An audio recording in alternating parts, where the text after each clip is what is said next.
Hello, everybody. I am Catboy Kunhua, the host of Lauren's Live. This is my good friend Braydon. Despite the fact that we are sharing the same couch in a sexually suggestive manner, I assure you, we're just good friends. I host Lauren's Live on Wednesdays. I am the host for a comedy show, which is here at this club right here. You can sit in this lovely little comfortable chair and listen to a whole hour of various comedians show up and tell jokes for a whole hour. And it's a lovely show, and we're on every Wednesday at 5 p.m. SL time. We perform for an hour, and about 2 times a month, at 6 p.m. we're followed up by a musician, such as Tamara Hayden or Alex Mays has been here many, many times, and we're very glad to see them here. They're wonderful people. And now we're going to hand off to Braydon. Braydon, what do you do at your show, and when is it? Well, I do my show on Tuesday nights. It's called The Laugh Tavern. It's also 5 p.m. SL time. They have various comedians, including Doc Grun, Why Not, and many others. And also, before our show, we have a DJ named Blackie, who's one of the top 100 DJs in Second Life. And he's been doing it for years, and he's amazing. He's even got a trophy to show. And that's what I do. So, Catboy, when you do your show, do you let amateurs come in and do a performance? Absolutely. Well, this show, like a lot of people saying, like some comedy clubs that have like this or like a particular night is an open mic night. Literally every night is an open mic night at Why Nots. So if anybody has any ideas, or let's say you just have like one joke, like you're sitting in the audience, want to share one joke. And even if you have a joke and you don't want to tell it, but you want to share it anyway, you could just hand it to me or one of the other many fine comedians that we have here, who I would like to go through right now because, they're really what makes this show what it is. We have, of course, I just do myself. I'm the host. And then, after that, we have, we have Why Not? And Sanov Helgrun, who's been here many, many times, and Granny. And Doc Grun used to come here sometimes. And whoever else we can get our hands on. Of course, Braydon performs here every week at the show. And very glad to have him, by the way. And that's that, yeah. And usually everyone can do a bit like a comedian. It's kind of open. If we have a lot of comedians, if we have 6 in one night, we try to keep their sets down to about 7 minutes. Or or nights like tonight, we're probably going to have 3 comedians tops. So if you guys want to do a 20-minute set, go right ahead. Absolutely. I agree. And I was thinking, I had a question I wanted to ask Catboy. When did you first find comedy in Second Life? I was looking for comedy about 5 years ago. And the first person I ran into, I was just doing a search on comedy clubs, and I ran into Geo Meek. And he was the one that steered me in the direction of Lauren's Live, which was being held here. Lauren was still hosting at the time, of course. And well, it was basically Lauren's show. And when I introduced myself that I was interested, and I wasn't really planning to do a lot. I mean, I just thought, hey, how about I tell a couple of jokes, see if I like it. And I did, and I started here, and I did like a 7-minute set, and after that, I've been here every week since for 5 years. It's awesome. I first discovered comedy in Second Life about maybe late 2009, early 2010. I was looking, because I've been everywhere in Second Life. I've been here for nearly 10 years, and I was like, oh man, getting tired of the dance clubs and all that. I want to find a comedy club. I'm a big fan of comedy, by the way. Oh yeah.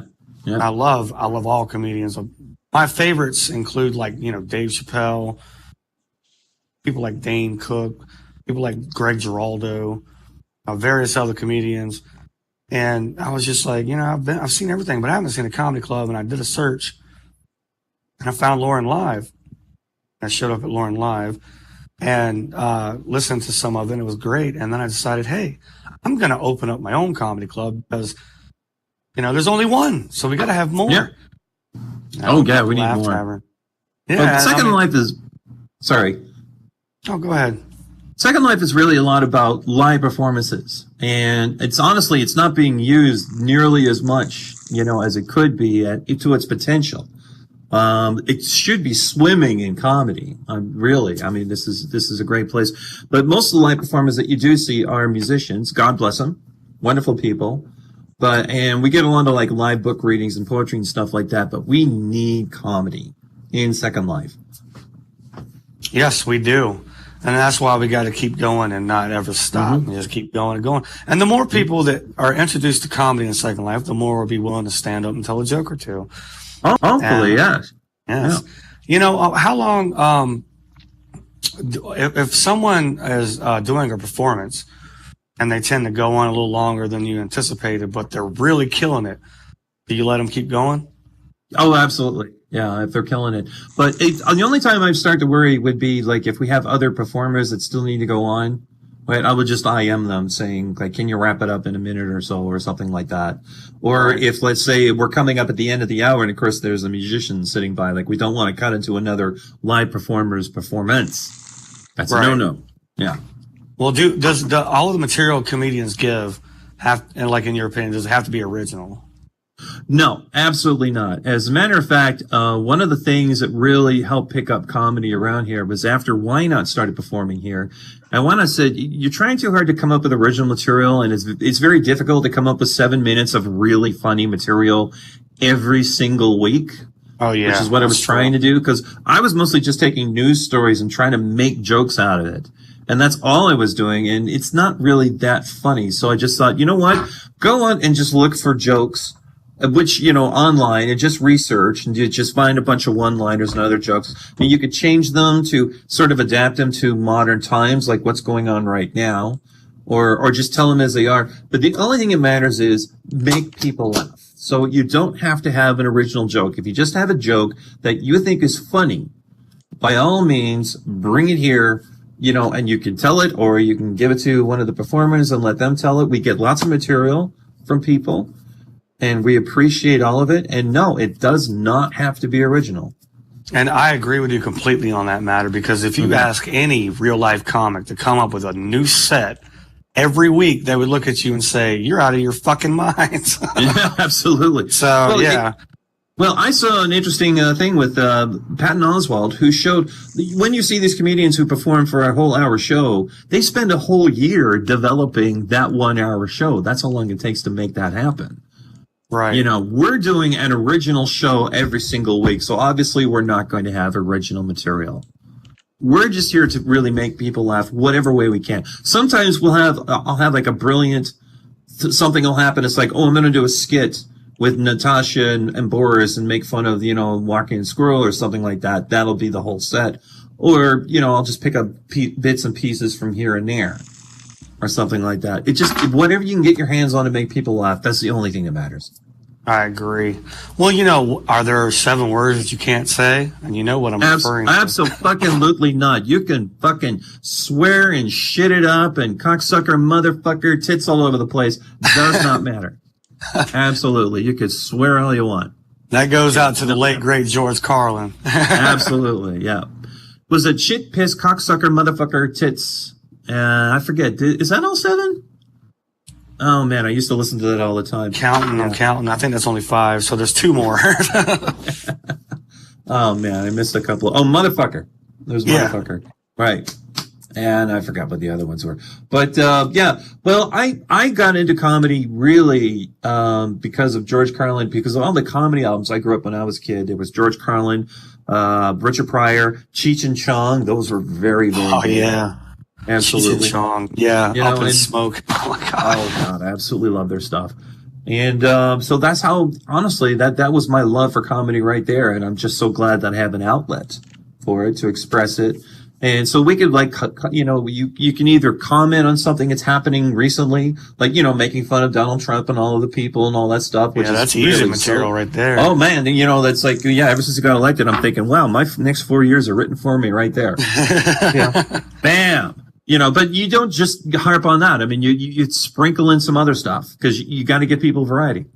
Right. You know, it's like, okay, let's find some older stuff. Let's find some political stuff. Let's make fun of a few celebrities. Just whatever you can to get your hands on. But don't always make it just one thing, because then that just gets kind of, it's impossible to make that funny for the whole show. know what I'm saying? And you also want to, yeah, you also want to appeal to the entire audience because there might be some people out there. Yeah, but honestly, if your feelings are hurt because we're making fun of Donald Trump, boy, you should not be hanging out in comedy clubs.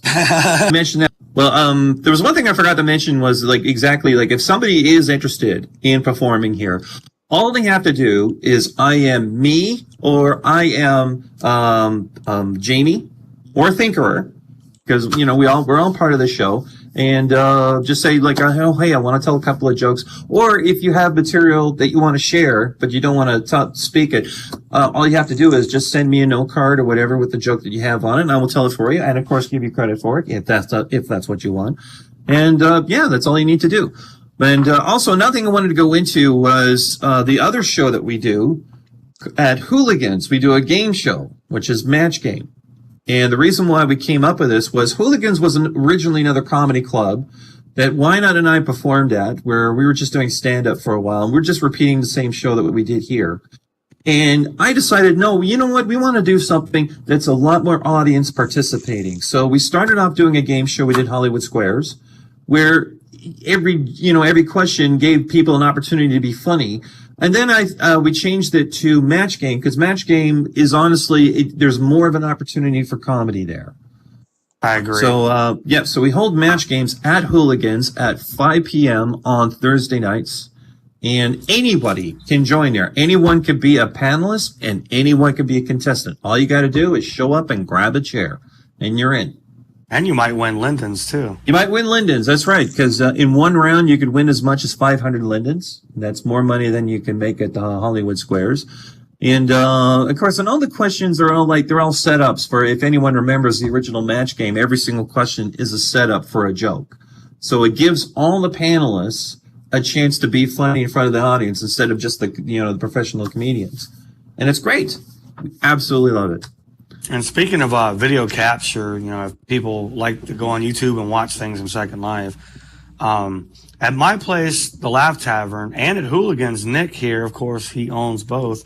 He does YouTube recordings or video capture to post on YouTube, and I believe Thinker does video capture for Lauren Live.